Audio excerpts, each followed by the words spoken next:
Assalamualaikum warahmatullahi wabarakatuh. Saya Angelina Silalaye, perwakilan dari kelompok 3, ingin menjelaskan hasil diskusi kami tentang budaya organisasi di Freeport Indonesia. Baiklah, saya akan menjelaskan diskusi yang pertama.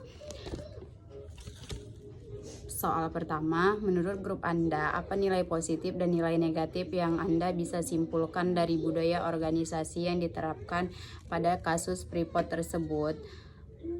Menurut grup kami, nilai positifnya yaitu keuntungan yang dimiliki secara kasat mata yang menunjukkan peningkatan ekonomi di Amerika yang terus meningkat. Dan nilai negatifnya dari budaya organisasi yang diterapkan pada kasus Freeport tersebut menjadikan perekonomian Indonesia menurun. Assalamualaikum warahmatullahi wabarakatuh. Saya Dinda Julia Rahma. Saya akan melanjutkan membahas diskusi yang nomor 2, yaitu apakah menurut kelompok kami nilai positif yang ada di Freeport bisa diterapkan di perusahaan yang ada di Indonesia?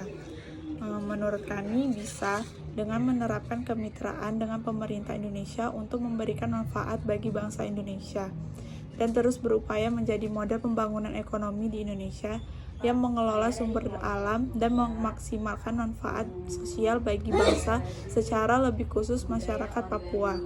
Perusahaan juga berupaya meminimalkan dampak lingkungan dan bertekad untuk terus memperbaiki setiap aspek operasi.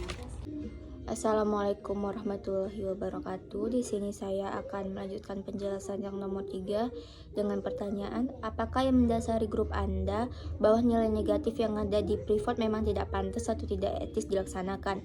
Uraikan alasan grup Anda dengan membandingkan dengan budaya yang ada di Indonesia. Menurut perbandingan kesejahteraan antara karyawan Freeport di Indonesia dengan di negara lain itu jauh berbeda.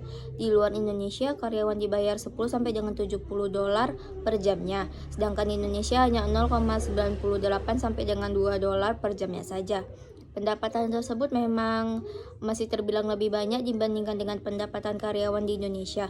Perbedaan pegawai Freeport Indonesia dengan pegawai atau karyawan lain juga dikarenakan biaya hidup yang mahal di wilayah tersebut dengan harga jual bahan pokok yang rata-ratanya 5 sampai dengan 10% lebih tinggi daripada harga jual bahan pokok di wilayah Pulau Jawa dan Sumatera. Keengganan pemerintah meninjau ulang kontrak kerja sama Indonesia dengan Freeport dipengaruhi kapitalisme bentukan Amerika. Dan terdapat kesenjangan yang besar antara Freeport sebagai perusahaan, Amerika sebagai negara, dan Indonesia sebagai negara. Mekanisme ini pada dasarnya ingin memperlihatkan pihak-pihak mana yang mendapat keuntungan lebih besar dan mana yang dirugikan.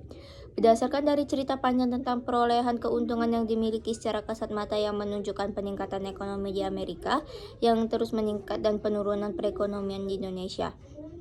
Amerika selaku pemilik alat produksi masih memberikan upah minimum di bawah standar perusahaan Freeport yang lain. Asumsi yang terakhir adalah semua yang terlibat dalam sistem ini sama-sama memiliki kepentingan ekonomi. Masing-masing berupaya untuk memiliki keuntungan yang besar dan memiliki power yang dapat mempengaruhi berbagai kebijakan. Sekian dari saya. Yang keempat, resiko yang mungkin terjadi tentunya akan menekan biaya teknologi dan sumber daya manusia yang belum dimiliki Indonesia di era tersebut. Kondisi di Indonesia sendiri tidak memiliki peluang untung atau ruginya sebuah kerjasama dengan negara lain. Assalamualaikum warahmatullahi wabarakatuh.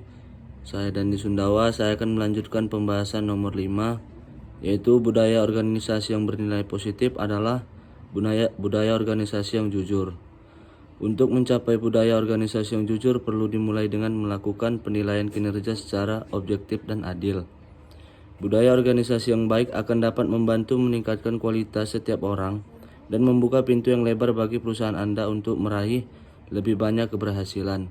Sekian dari saya. Assalamualaikum warahmatullahi wabarakatuh.